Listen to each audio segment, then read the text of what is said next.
সন্ধ্যার একটু পর বাজার থেকে ফিরছিল। মিলন বলল, করিম, তুই আজ একা যা, আমার মাথাটা কেমন ধরছে। ভয় পেয়েছিস? চল রে, ভূত টুট কিছু নাই।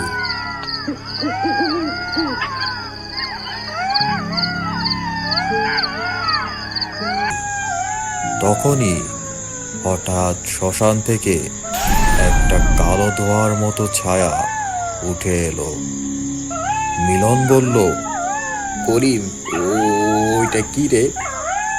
করিম সাহস করে এগোতেই ছায়াটা ধীরে ধীরে মানুষের মতো আকার নিল।